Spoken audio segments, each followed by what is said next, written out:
When Johnny Depp arrived at a Hollywood event this week, no one knew who he was. The actor who portrayed Jack Sparrow for 2 decades had a totally different appearance.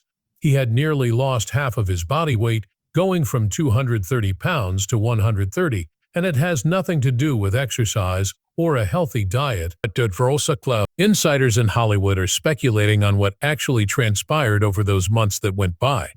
According to some, it saved his life. Some fear it's ruining him. His metamorphosis is more drastic in reality than it is in gossip. On June 9, 1963, Johnny Depp was born in Owensboro, Kentucky. Out of the 4 children, he was the youngest. John Christopher Depp, his father, worked as a civil engineer. Betty Sue Palmer, his mother, worked as a server before becoming a stay-at-home mom. The family never spent much time in one location. They were constantly moving, and Johnny never felt completely at home. For Johnny, growing up was difficult. His mother was extremely irritable. Without warning, she would hurl objects at him and his siblings. When she entered a room, Johnny learned to duck and brace himself. The majority of her days were stressful, despite her occasional kindness. Although Johnny's father was quiet and kind, he was unable to shield his kids from Betty Sue's rage. The tension was exacerbated by the continual traveling. According to Johnny, they may have moved 40 times before he was 15. They relocated to Miramar, Florida, when he was 7 years old. For almost a year, the family remained in a motel, and Johnny felt more alone than ever.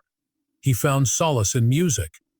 Johnny's mother gave him a guitar when he was 12, and he played it for hours on end as a way to decompress. By the age of 12, Johnny was already abusing drugs, alcohol, and smoking. School life was also a misery. He was teased by other children for being weird and odd. The anxiety at home never subsided. In an attempt to feel better, Johnny started injuring himself and using his mother's nerve medications. His drug use grew over time. It was how he dealt with the loneliness and pain that accompanied him everywhere. Johnny's parents eventually got divorced when he was 15 years old. He was broken by the split. He had to travel to his father's office every week to pick up child support checks because his mother had fallen into a deep melancholy. It was embarrassing. He was also left to care for his siblings and mother. He was no longer helped by school either.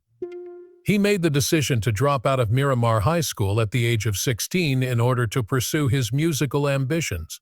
The principal urged him to go pursue his goal when he attempted to return after 2 weeks. Johnny only needed to hear that. He began performing with a group known as the Kids. They frequently slept in a friend's 1967 Chevy Impala despite having virtually little money. They performed at any show they could find and even served as opening acts for well-known acts like Iggy Pop, the B-52s, and Talking Heads. They were always broke in spite of the thrilling performances. In an effort to stay afloat, Johnny and the band even modeled for local newspapers to earn extra money.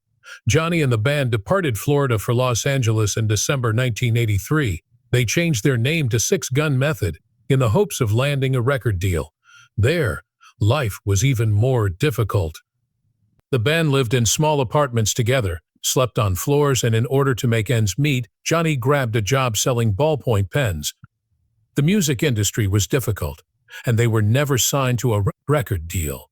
Johnny married makeup artist Lori Ann Allison, the band's bassist sister, in the same year. Lori stood with him during the entire ordeal. Despite their lack of wealth, she had contacts that would permanently alter his life. Nicolas Cage, who was already establishing himself with movies like Valley Girl and Fast Times at Ridgemont High, was introduced to Depp through Lori. Depp and Cage grew close quite fast. Playing Monopoly and discussing movies, they would spend time together in Cage's apartment. Cage once questioned Depp, "Why don't you try acting?" After glancing at him. Depp dismissed it with a laugh. He said, "I can't act." Cage, however, continued to push him. "Perhaps you are one and are unaware of it," Cage said. It was that straightforward proposal that set things in motion. Eileen Feldman, Depp's agent, was introduced to him by Cage and sent him to his first audition. Depp never considered a career in acting. Depp stated, "I didn't have any desire to be an actor." In a trial held decades later, I still played music. However, I would receive $12.84 per week from them.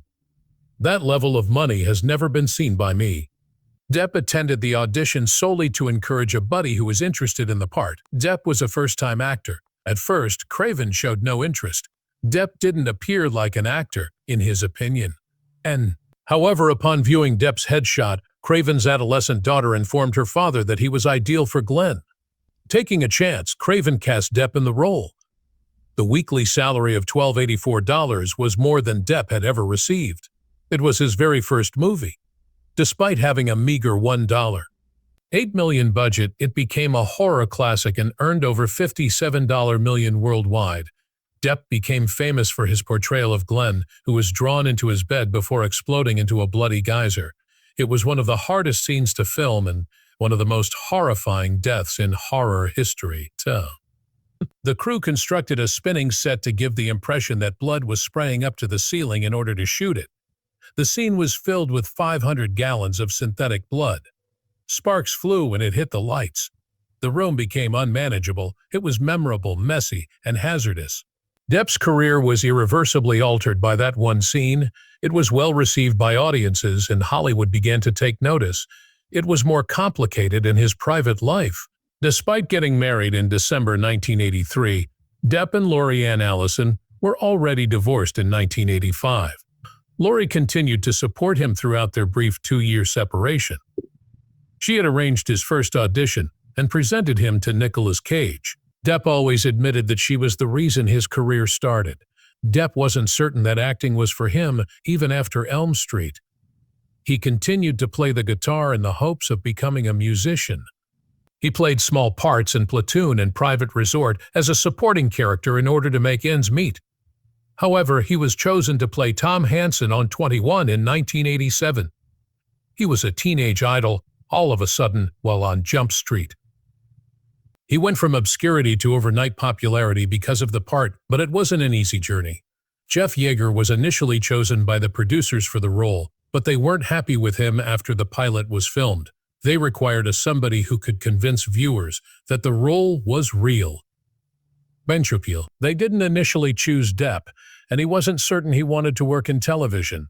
He refused to even read the script at first.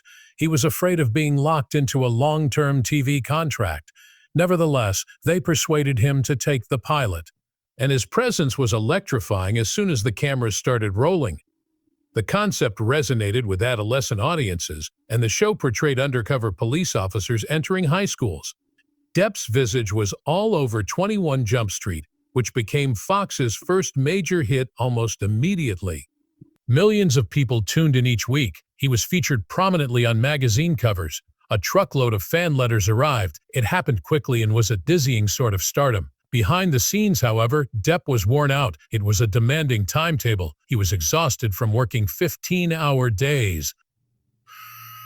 He was perceived by the public as Hansen, the somber, sulky police officer.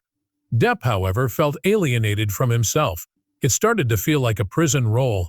Depp was miserable by the time he finished filming 102 episodes over 4 seasons. Expectations never stopped, and the attention never stopped. He was asked by producers to conduct public service announcements urging children to continue their education. Given that he had also dropped out of school, Depp detested the hypocrisy of this. One minor way he resisted was by refusing to take part. Depp became increasingly disillusioned with the show's true message. He thought it was wrong, almost like propaganda, for undercover police to be in schools. Furthermore, Depp was unable to support the superficial ways in which many writers addressed weighty issues like racism and violence. He started declining to work on episodes that went against his convictions, declining to accept $45,000 per episode. A fortune at the time, since his conscience forbade him from participating. Depp began to rebel on set as his annoyance mounted. To make the labor less dull, he would invent lines or come up with absurd storylines. His personal life also suffered off-screen.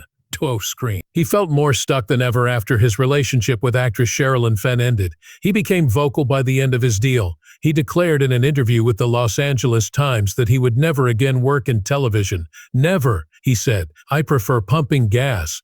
Pumping gas. The amount of money in Los Angeles is insufficient. Depp referred to himself as a puppeteer. Despite the fact that the show had made him renowned, he no longer wanted to play that role. He even destroyed his trailer in the hopes that Fox would dismiss him because he was that intent on getting out. However, they were too dependent on him. At the end of the fourth season, Depp was eventually let go after Tim Burton offered him the lead in Edward Scissorhands. He made a brave decision to resign. His face was the main attraction of the program, which was still very popular.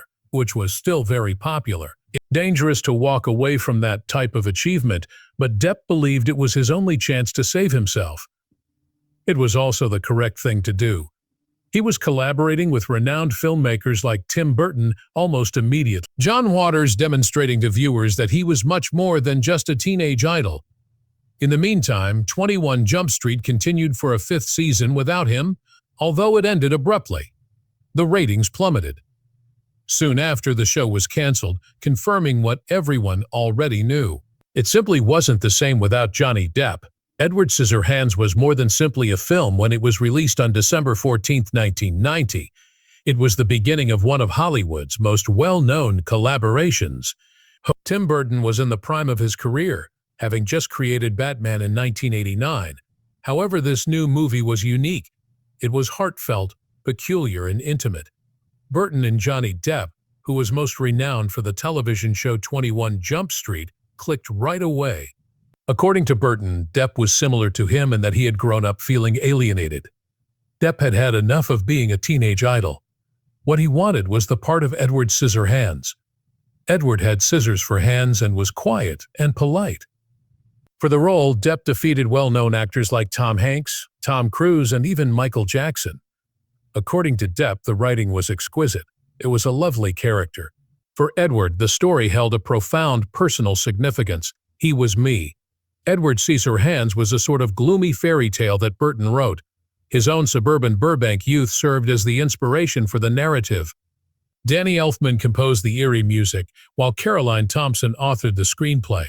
Despite spending $20 million to make, the movie made over 4 times that amount. In addition to being nominated for an Oscar and a Saturn Award, it took home a BAFTA Award for Best Production Design. After receiving his first Golden Globe nomination, Depp's reputation as a serious actor grew. Everything altered because of the role. Depp was nevertheless frightened throughout the filming. He was anxious because he thought he might lose his job at any time. Depp believed that he was performing poorly because Burton would practice with everyone but him. Every movement was uncomfortable due to the hefty scissor hands, and Edward hardly talked. Depp was forced to tell the story with his body and expression. Depp was self-conscious. In fact, he subsequently said, "I had self-doubt." Edward Scissorhands, however, demonstrated that he was more than just a lovely face. His subtle, soft performance revealed a depth never previously witnessed. Hollywood paid attention. His work was described by critics as forceful and nuanced. The odd relationship was adored by the audience. The character's melancholy beauty and suburban satire, that achievement was only the beginning. Burton and he collaborated once more in 1994 on Ed Wood, a black-and-white homage to a bad director who liked producing movies. The movie won 2 Oscars, including one for Martin Landau's portrayal of Bela Lugosi, and Depp played Wood with a blend of humor and sincerity. Ed Wood is regarded by many as one of Burton's greatest. By 1999, Burton and he were collaborating on Sleepy Hollow again. It was a frightening adaptation of the well-known Ichabod Crane story that was released on November 19, 1999. Crane was portrayed by Depp as a cautious but astute investigator. Because of its eerie sets, the movie made $207 million and took home an Oscar. Depp's blend of humor and terror won him accolades, demonstrating once more his penchant for taking chances. No one anticipated what would happen when Pirates of the Caribbean: The Curse of the Black Pearl debuted in theaters in July 2003. Disney had taken a significant chance. It was believed that the pirate genre was extinct. Most people thought this movie would fail because the last big pirate film, Cutthroat Island 1995, had flopped so horribly. However, everyone was caught off guard by what transpired next. The Curse of the Black Pearl broke Disney's July box office records with an opening weekend gross of $46.6 million in the United States. It made $654 million worldwide, ranking as the 4th highest-grossing film of 2003. Johnny Depp's character, Captain Jack Sparrow became a household name all of a sudden. Jack Sparrow was unique. Prior to him, the majority of pirates on movies were either heroic or cruel. Sparrow was erratic, endearing, inebriated, and frequently hilarious. Disney executives were concerned about Depp's odd decisions. They believed that his strange demeanor and speech would detract from the film. But he was adored by audiences. Critics also adored him. Depp even received a Best Actor Oscar nomination. That was unprecedented for an adventure movie set in the summer. For Halloween, people donned Jack Sparrow costumes. They cited his amusing remarks. Disney produced more films, over $4 each. $5 billion was made overall from the 5 Pirates of the Caribbean films. From a well-respected character actor, Depp rose to become one of the most well-known and lucrative actors in the world. He was the highest-paid actor in the world by 2012, according to Guinness World Records. For him, Jack Sparrow had made all the difference. Depp's peculiar inspiration was what gave the persona its unique quality. For Sparrow's rock star demeanor, he turned to Rolling Stones guitarist Keith Richards. Depp believed that pirates were wild and rebellious, much like rock stars. Richards was even persuaded by Depp to portray Jack Sparrow's father in the follow-ups. He then included yet another unexpected influence Sparrow acts and speaks as though he believes he is the most charming person in the room, even when he isn't, since he took a cue from Pepe Le Pew, the cartoon skunk who believed he was a fantastic women man. A unique character was produced by this combination of swagger and unknowing confidence. Even when things were going badly, Jack Sparrow never wavered in his convictions. According to Depp, Sparrow could always survive by chance by running between the reins. Fans adored this unpredictability. It was novel and thrilling. It turned into one of the most recognizable parts in contemporary film, and the money continued to come in. The first film made $654 million, although it cost $140 million to make. The second, Dead Man's Chest, 2006, made almost $1 billion. $7 billion, the most of any movie that year, with a $225 million budget. Dead Men Tell No Tales 2017, the series' least successful movie, nonetheless made $794 million globally.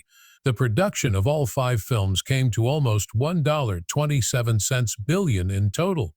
However, they made $4.5 billion at the box office overall. By any measure, that is enormous. Depp's income also continued to increase.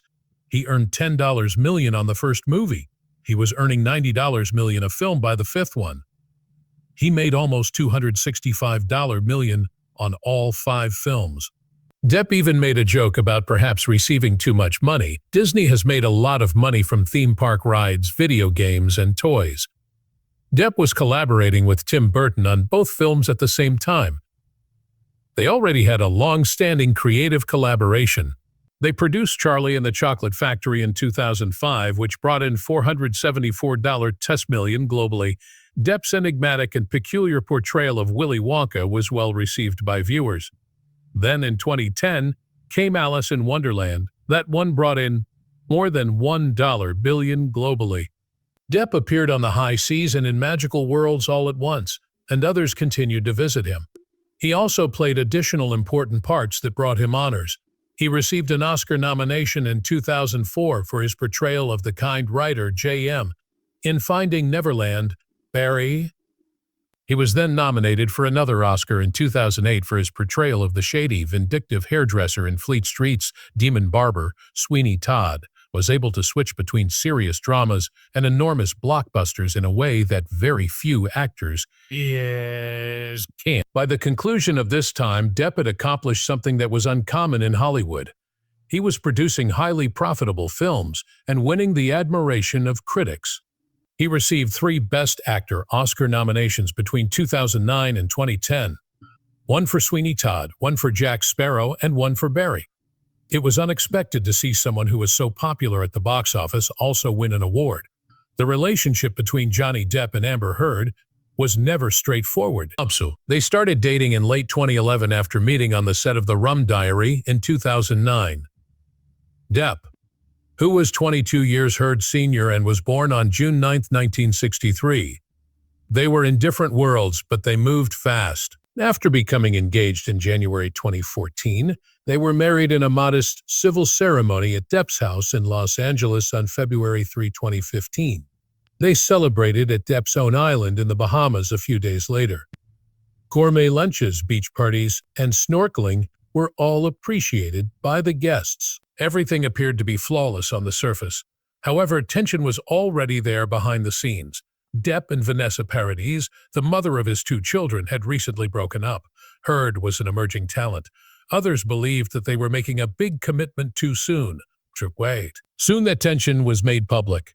Heard filed for divorce on May 23, 2016, just 15 months later, pointing to intractable disagreements. The press went into overdrive. Heard asked for spousal support of $50,000 per month. The divorce was finalized in January 2017 after the court rejected it. She pledged to donate the $7 million Depp agreed to pay her to charity. Less than half of that money ever made it to the organizations, according to later accounts. Heard received a restraining order as well. She filed pictures of herself with bruises and accused Depp of physical assault. Depp's team referred to the charges as untrue, and the responding police officers denied seeing any proof of a crime. Nevertheless, the harm was done. The accusations caused a heated debate and went viral in the news. The public continued to be interested in their battle. Heard mentioned suspected abuse tendencies. Depp retaliated in court and denied everything. Dr. Laurel Anderson, their former therapist, even called their arguments mutual abuse. What appeared to be a dazzling Hollywood marriage had devolved into one of the most well-known and poisonous feuds in the industry. Depp had a history of alcoholism and drug abuse. He was frequently late to set and accused of having erratic conduct even before he started dating Heard. He was the subject of rumors of extensive drinking and pill use, particularly following their split.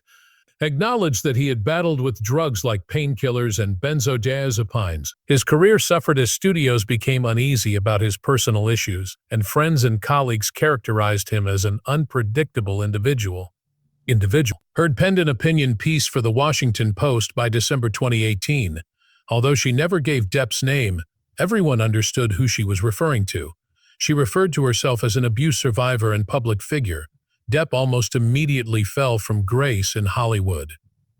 Despite earning him over $300 million and the franchise earning over $4.05 billion globally, Disney sacked him from Pirates of the Caribbean. It was the media, not Disney, that informed Depp of his termination. Additionally, he lost his job as Grindelwald in the Fantastic Beasts television series from Warner Bros. After he lost a libel case against The Sun in the UK in 2020, the studio requested his resignation. He received his entire 8-figure compensation, even though he had only filmed one scene for the third picture.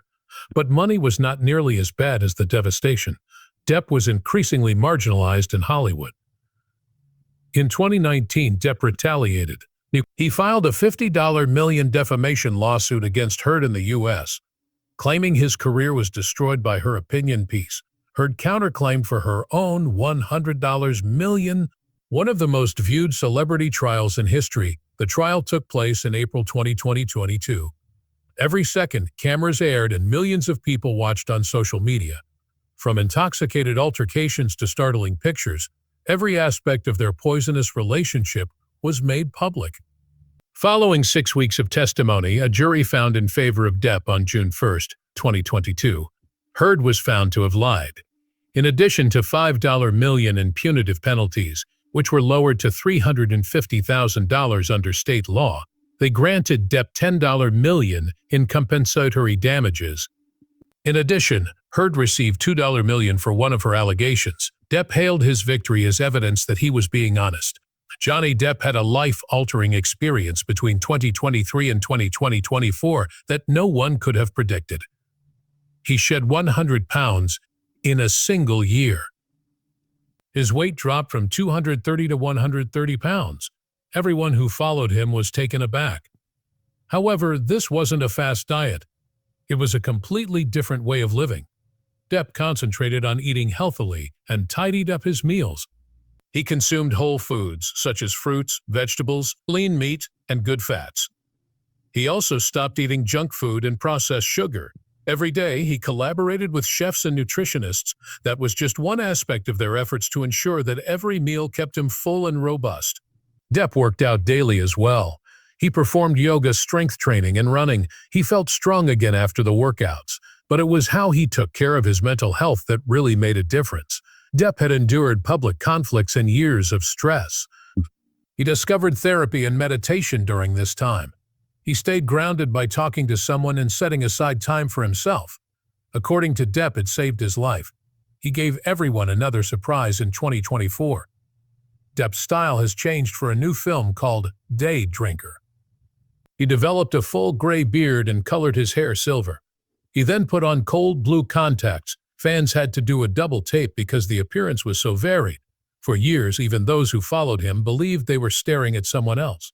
The character looked great in this silver fox outfit. It was daring and courageous. Depp collaborated with leading stylists to produce this look. Everything was planned. The transformation was described as captivating and haunting by critics. People whispered on site that he took this part very seriously. The response was immediate when images appeared online. Comments on social media erupted, describing him as unrecognizable. Whole articles in fashion magazines praised the shift. Fans even started requesting silver hair and beards from their own hairdressers and barbers. Depp prepared for the role for months. He researched the mannerisms and voice of his character. Everyone was deeply impacted by this dedication. There was his smile after that. Depp's teeth had long been the subject of fan jokes, but in 2024, he appeared with a flawless set of straight, white teeth. It went viral because the change was so significant. At first, some even believed the pictures were phony. Dentists said the procedure likely cost a fortune and took months. Fans could see how much more confident Depp appeared, even if he never discussed the procedure much. His return was symbolized by his new smile. Entertainment outlets were unable to stop discussing it. He was photographed laughing during interviews and smiling at occasions. The happiness seems genuine. A lot of folks were motivated. After seeing Depp's improvements, several even made appointments with their own dentists. In addition, Depp's career was back on track, as if that weren't enough. He was selected by renowned filmmaker Terry Gilliam to co-star with Penelope Cruz in the 2024 film Day Drinker. According to rumors, Depp was also chosen to play Satan in Gilliam's upcoming major project, Carnival at the End of Days, which is scheduled for release in 2025. These were not minor parts, not minor parts. They demonstrated that Hollywood was prepared to accept him once more. Experts in the field referred to it as one of the decade's most unexpected comebacks. Newspapers and entertainment websites were flooded with news. Everyone wanted to discuss Depp's comeback. In interviews conducted in late 2024 and early 2025, Depp was candid about the events that transpired. In interviews with Esquire and Rolling Stone, he acknowledged that a lot of individuals had left when things became tough.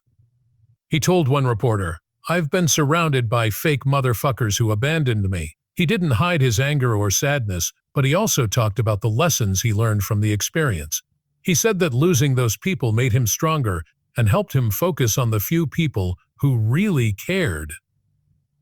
"That experience made me more determined to rebuild my life," he told an interviewer. Depp's words went viral, and people quoted him online. He kept coming back to the same idea. Resilience. Resilience is not just a word, he said. It's a way of life for me now. Fans responded warmly, with many who had followed his struggles feeling hopeful for him, and others admiring his candor.